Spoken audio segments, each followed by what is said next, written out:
Market में उठना और गिरना तो चलता ही रहता है, लेकिन अगर लाइफ में ऐसा हो तो नहीं चलता। हम सबको पता है कि कल किसी ने नहीं देखा और ना ही हम लोग देख सकते हैं, लेकिन हम लोग अपना फ्यूचर तो सिक्योर कर ही सकते हैं। So I am going to tell you about 3 reason why you should consider getting term insurance plan today. सबसे पहला रीजन अपने पेरेंट्स और अपनी फैमिली के लिए।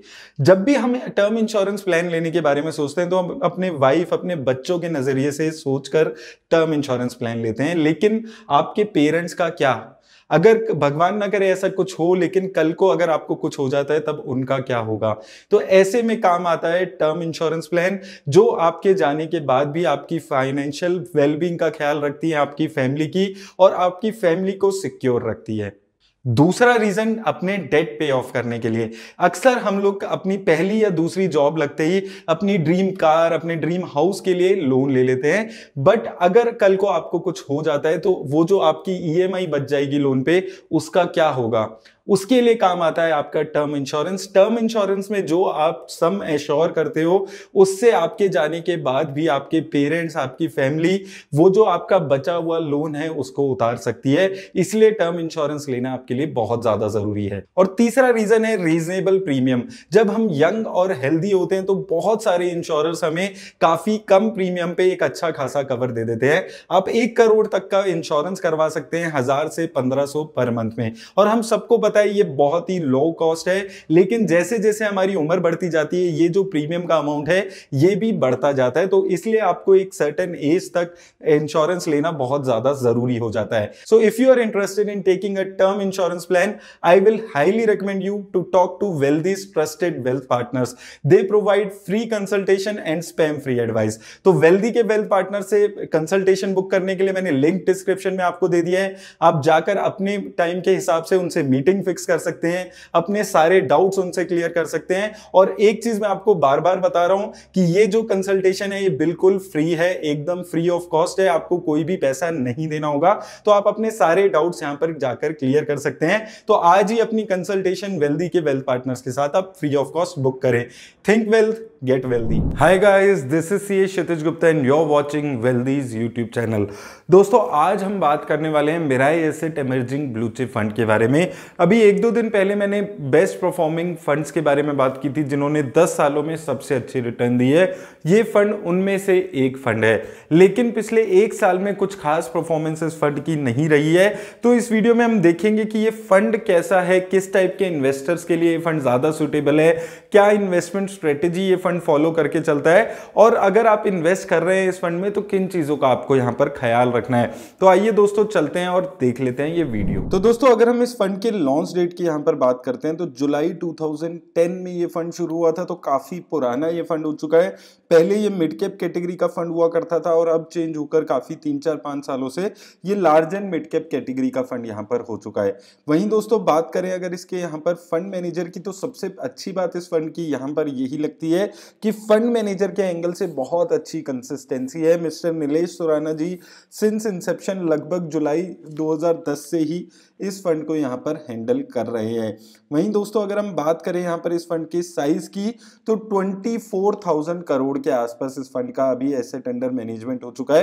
तो ये चीज इस फंड को काफी टाइम पहले समझ आ गई थी कि इनका जो एसेट अंडर मैनेजमेंट है ये धीरे धीरे काफी ज्यादा होने लगा है। तो इन्होंने इस फंड की जो लमसम इन्वेस्टमेंट है उसको बंद कर दिया पहले, और उसके बाद आधे 1 साल बाद इन्होंने इस फंड की जो एसआईपी है उसमें भी लिमिट लगा दी कि 2500 रुपीज से ज्यादा कोई एसआईपी भी नहीं कर सकता। तो इस वजह से यहां पर इस फंड में आपको जो फंड साइज है वो बहुत ज्यादा होते हुए नहीं दिखा। वहीं दोस्तों, अगर हम बात करें इसकी मार्केट कैप एलोकेशन पे, तो सिंस ये फंड एक large and mid cap fund है, तो ये लार्ज कैप कंपनीज में 54% पैसा, मिड कैप कंपनीज में 36% पैसा लगा रहा है। वहीं स्मॉल कैप कंपनीज में भी ये फंड 9% के आसपास पैसा यहां पर लगाते हुए चल रहा है। और लगभग अपना जो भी ये फंड पैसा लगा रहा है ये कंसिस्टेंटली यहाँ पर यही देखा जाता है कि लार्ज कैप में ज्यादा, मिड कैप में थोड़ा सा कम।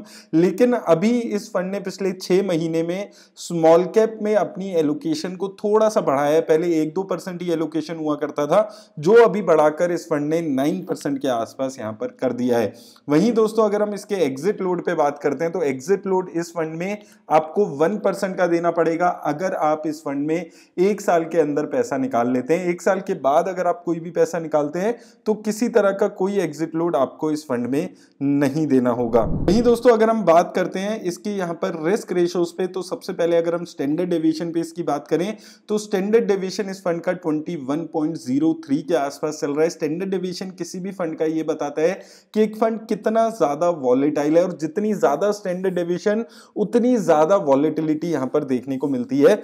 और ये फंड यहाँ पर थोड़ा सा वॉलेटाइल अभी ज्यादा होते हुए नजर आ रहा है अपनी कैटेगरी एवरेज से अगर आप कंपेयर करते हैं। शार्प रेशो काफी अच्छी दिखती है। शार्प रेशो किसी भी फंड का ये बताता है कि एक फंड कितना ज्यादा रिस्क एडजस्टेड रिटर्न दे पा रहा है, यानी कि कम रिस्क लेकर ज्यादा रिटर्न।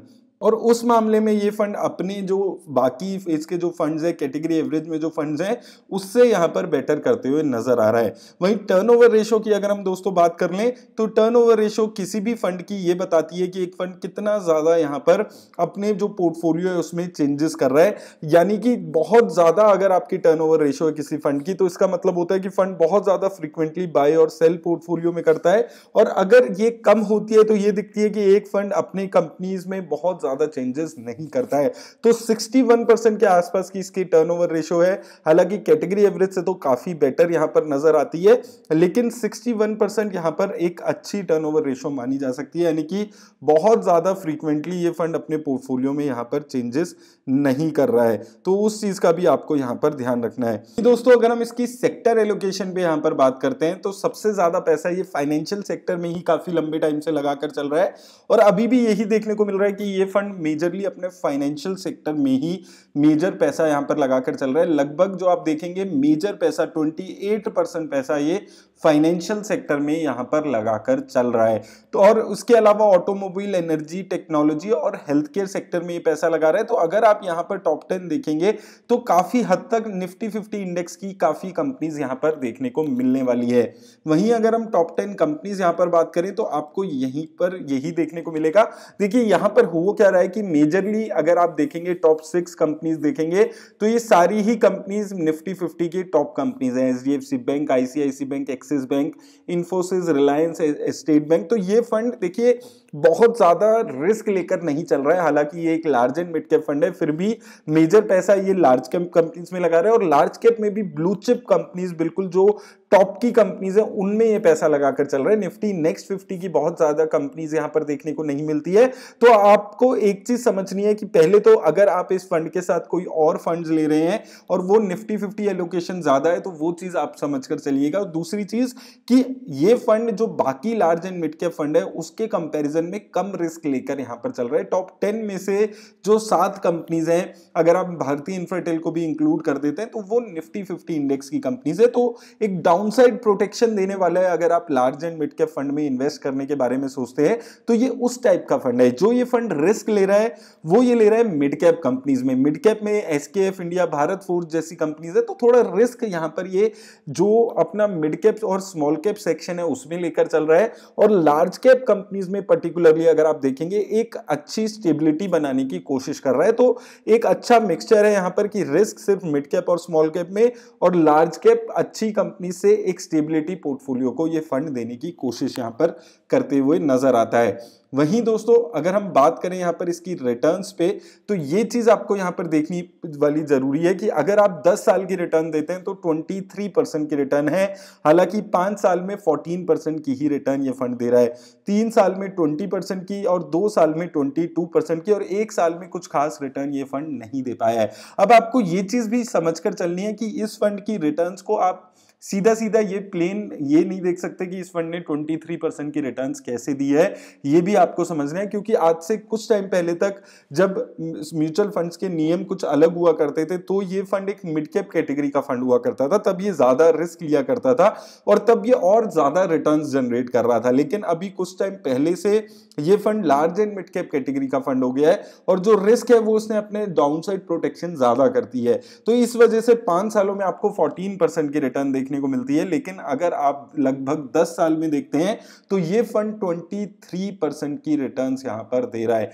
तो उस चीज को आपको समझकर चलना है। मुझे लगता है एक ट्रू अगर आप देखना चाहते हैं कि अभी इस फंड की जो रिस्क है उसके हिसाब से क्या रिटर्न है, तो 14% की रिटर्न, 15% की रिटर्न एक आइडल सिनेरियो में आप यहां पर रिटर्न समझ सकते हैं।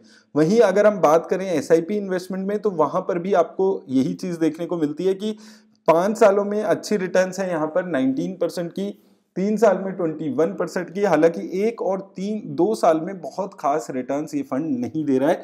1 साल में देखिए अभी मार्केट के सिनेरियो को भी समझकर चलना है। लगभग अगर आप देखेंगे 1 साल में बहुत अच्छी रिटर्न स्टॉक मार्केट ने भी नहीं दी है, तो उसके सिनेरियो को अगर आप साथ में लेकर चलेंगे तो मुझे लगता है एक ठीक रिटर्न ये फंड कंसिस्टेंट रिटर्न अभी भी एसआईपी में देखते हुए चल रहा है। लेकिन दोस्तों एक चीज हमें हमेशा से समझकर चलनी है कि किसी भी फंड को अगर हमें जज करना है तो ये देखना जरूरी हो जाता है कि वो फंड कितना ज्यादा अपने बेंचमार्क इंडेक्स को बीट कर पा रहे हैं या नहीं। तो अगर हम इस फंड की रिटर्न्स को इसके बेंचमार्क इंडेक्स से कंपेयर करते हैं तो हालांकि 4% की रिटर्न इसने दी थी 1 साल में, लेकिन उसके बाद भी अगर आप देखेंगे 5 साल में अभी भी ये फंड अपने बेंचमार्क इंडेक्स को बड़ी आसानी से बीट कर पा रहा है। इसके बेंचमार्क इंडेक्स ने 5 सालों में 12% की रिटर्न दी है, वहीं इस फंड ने 14% की।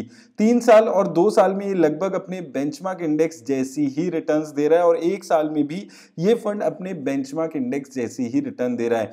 6 महीने में थोड़ी सी इसकी परफॉर्मेंस यहां पर खराब हुई है। तो देखिए फंड में कोई अभी भी कमी नहीं नजर आती है, बेंचमार्क इंडेक्स जैसी रिटर्न्स ये अभी भी जनरेट करने में आसानी से कामयाब होता हुआ नजर आ रहा है। तो ये चीज काफी अच्छी बात है, इस फंड की पॉजिटिव बात यहां पर लगती है। नेगेटिव बात अगर हम करते हैं तो दिक्कत यहां पर यही है कि यहां पर लमसम इन्वेस्टमेंट बंद है।